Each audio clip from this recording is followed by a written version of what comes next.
Boa noite, turma. Na última aula, nós vimos uma parte relacionada ao estudo da gravitação e vimos como determinar a velocidade de corpos em órbita. Hoje, nós veremos como determinar o campo gravitacional. Então, sabemos que aqui na Terra a aceleração da gravidade corresponde aproximadamente a 10 metros por segundo ao quadrado. Estávamos considerando essa aceleração como constante. Ainda não sabíamos como fazer para determiná-la. Mas agora que já sabemos em que lei física a gente pode estar se fundamentando para fazer essa determinação, hoje nós veremos como que é feito este cálculo, que relação matemática, que expressão matemática a gente pode estar usando ou como a gente pode estar deduzindo essa expressão para justamente calcular o valor desta aceleração, no caso a aceleração da gravidade. Então, o que a gente vai fazer aqui, você vai encontrar aí no seu livro de física, a partir da página 97, cujo título é Campo Gravitacional. Então, esse capítulo, ele inicia aqui com essa pergunta: será que a maneira como você entende a palavra campo tem algo a ver com o campo da física? Porque esta palavra ela tem um significado diferente no nosso cotidiano.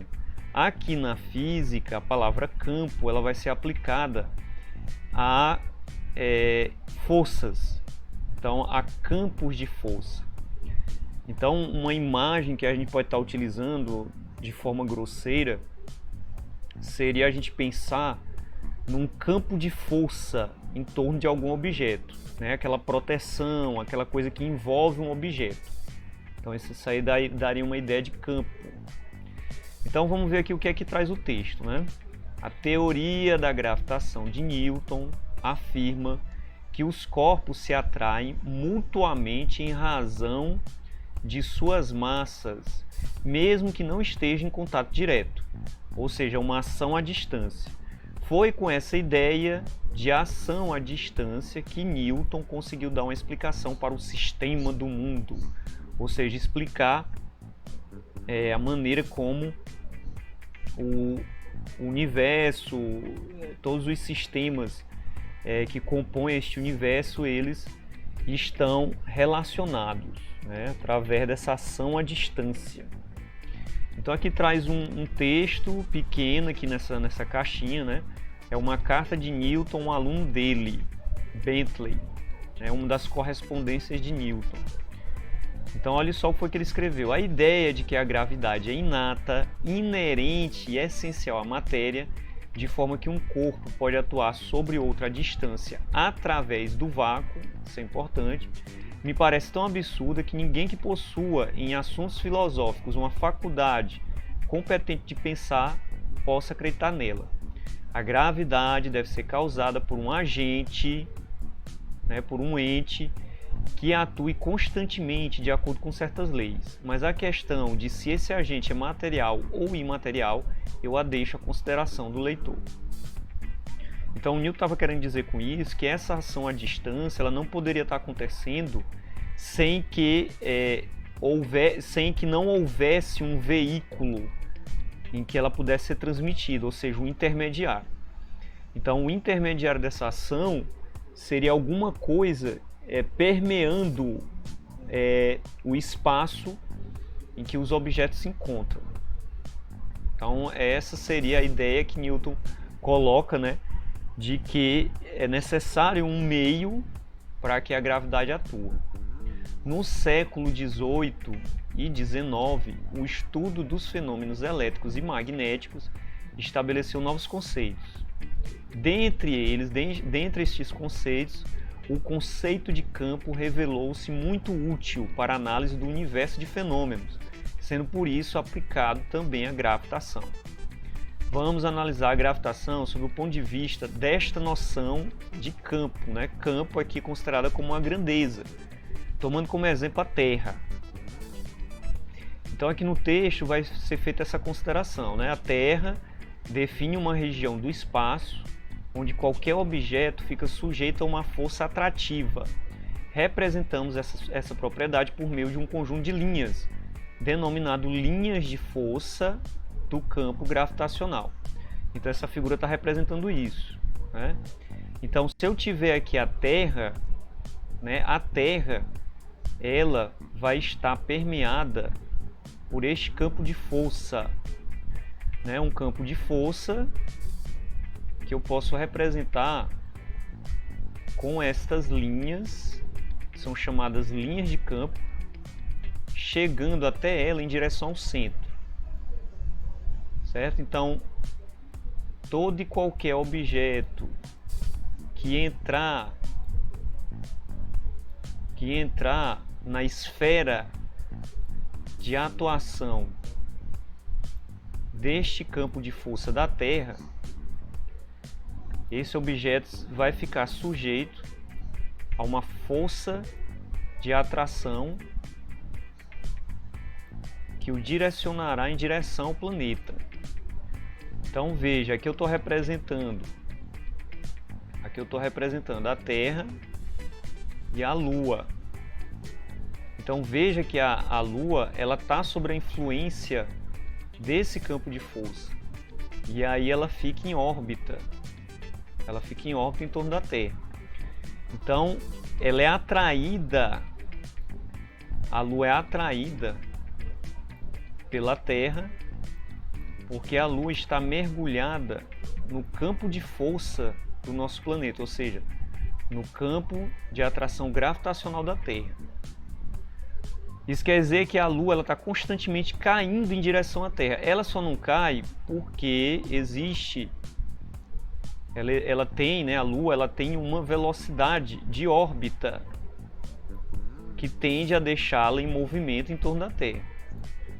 Então ela está sempre tentando cair para a Terra sem cair, né, já que essa força gerada pelo movimento da Lua em torno da Terra não permite que ela seja sacada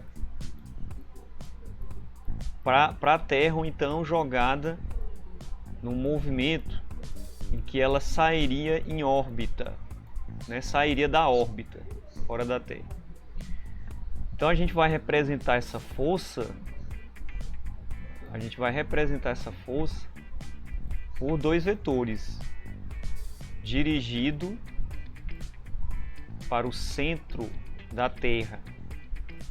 Então é importante que se diga que a Lua também, devido à massa que a Lua tem, a gente pode estar chamando essa massa de m, a Lua também tem um campo gravitacional.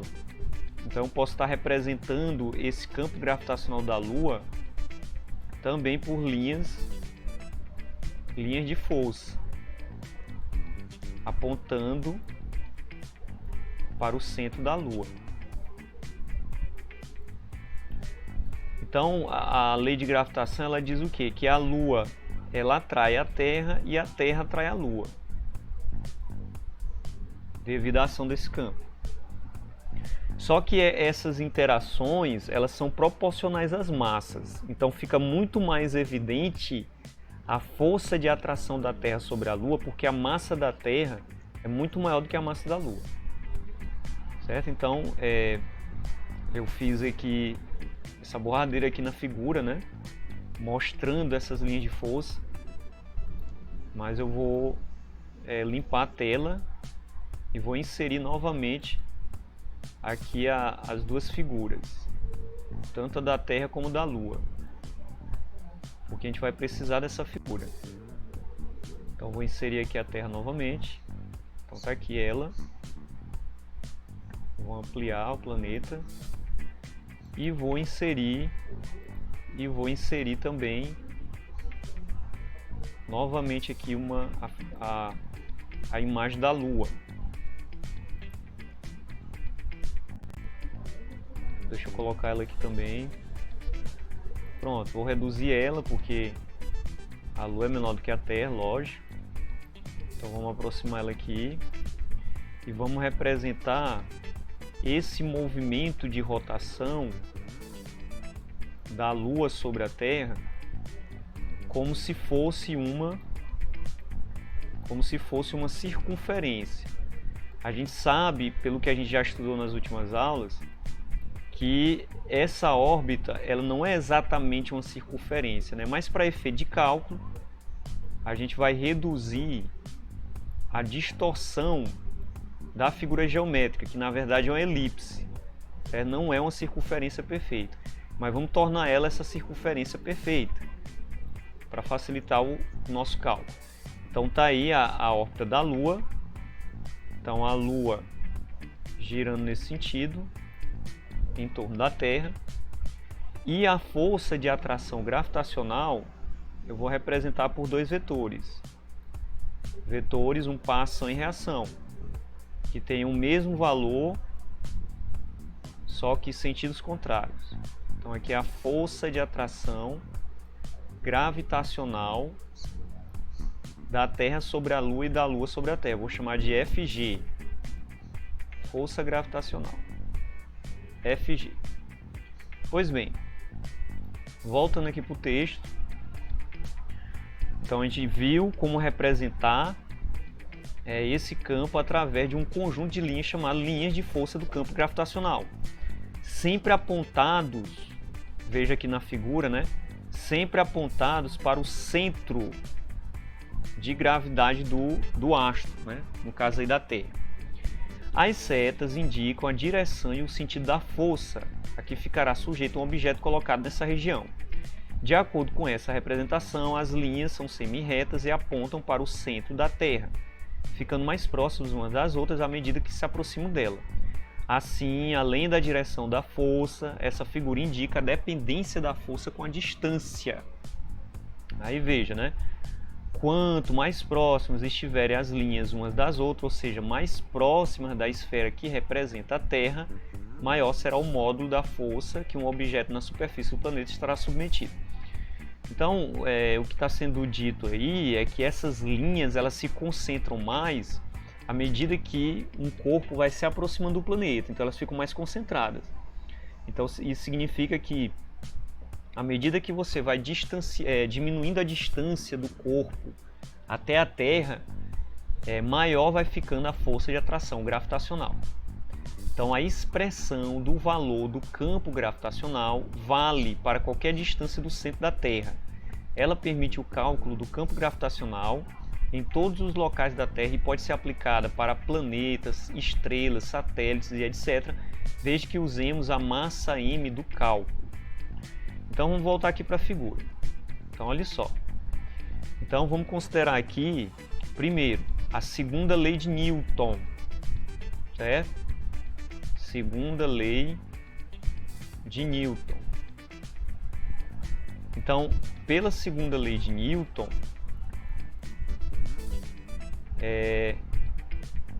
a gente vai poder determinar qual que é o peso que a Lua apresenta. Então, pela segunda lei de Newton, o peso que é determinado pela força gravitacional, ele vai ser escrito como a massa da Lua, a gente vai chamar de m, vezes a aceleração da gravidade. Então veja, esse P, que é o peso da Lua, vai ser igual exatamente ao valor da força de atração gravitacional da Terra. Então é equivalente. Então Fg vai ser igual a m vezes g, sabendo pela lei de gravitação universal que a força gravitacional ela é diretamente proporcional ao produto das massas,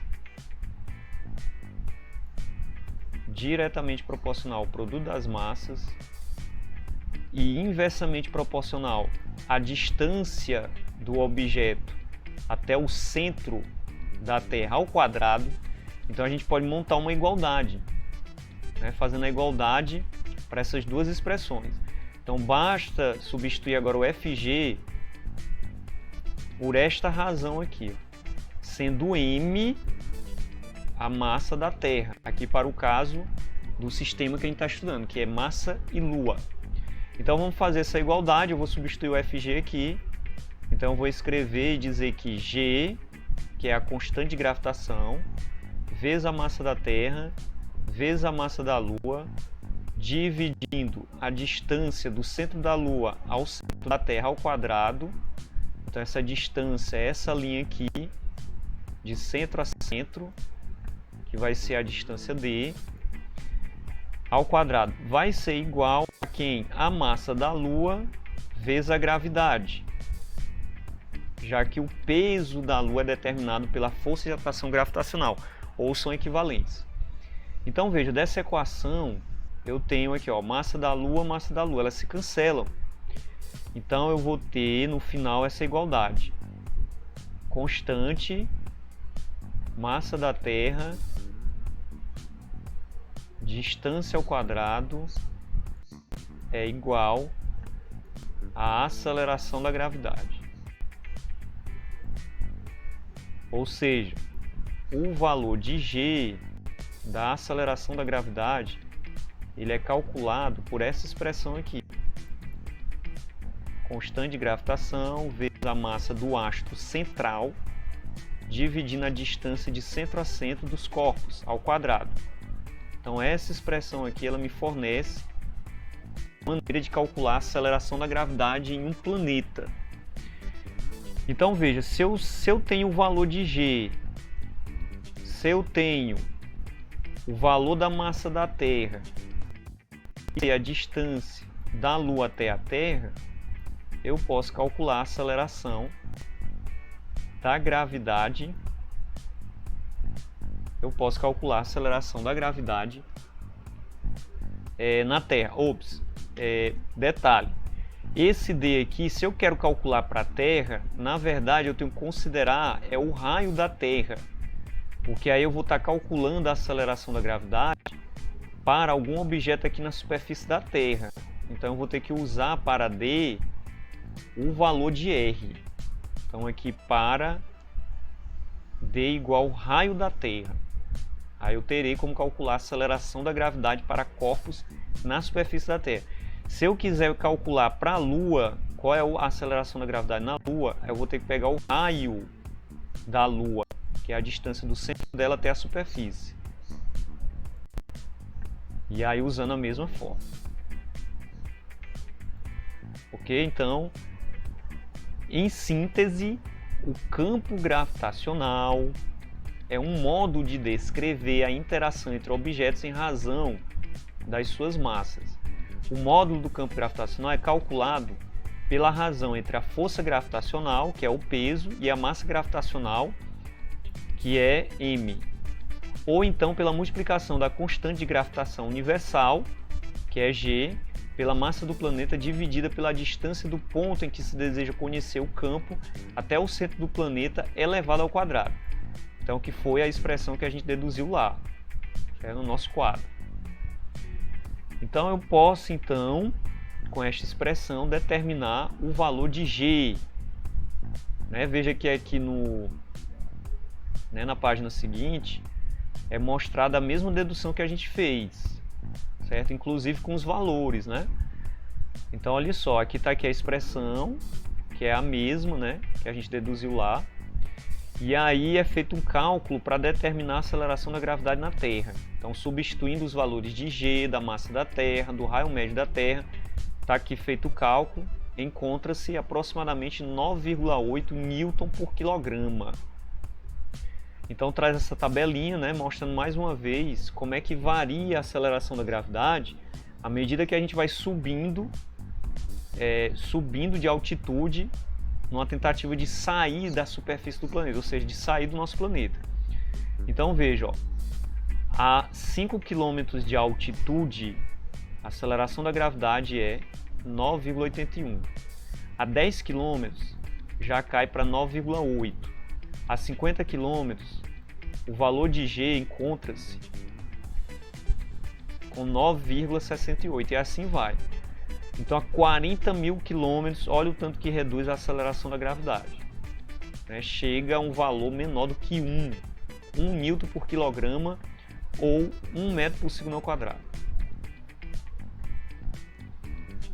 Então aqui uma explicação a respeito de massa gravitacional e massa inercial. Então só é possível medir a massa de um objeto com uma balança em lugares onde também é possível medir o peso, porque a força gravitacional produz desequilíbrio na balança. A massa obtida pela força gravitacional é denominada massa gravitacional, ou seja, quando a gente usa aquela expressão que a gente deduziu para achar o valor de m para um objeto, a gente vai considerar esse m uma massa gravitacional. Então, só que essa não é a única maneira de calcular a massa, a gente pode utilizar a segunda lei de Newton. E aí, nesse caso, a gente vai estar determinando uma massa que é chamada de massa inercial. A massa inercial refere-se à dificuldade de produzir variação na velocidade do objeto, e é determinada, está aqui, pela segunda lei de Newton. Então, um próximo passo seria a gente poder estar fazendo um cálculo para usar aquela expressão, a expressão para determinar a aceleração da gravidade. A gente vê através de um cálculo matemático como que a gente pode estar determinando a aceleração da gravidade para um objeto, a uma certa distância do centro da Terra. Mas a gente pode ver isso mais para adiante. Então no próximo vídeo a gente vai ver essa história de força centrípeta, ok?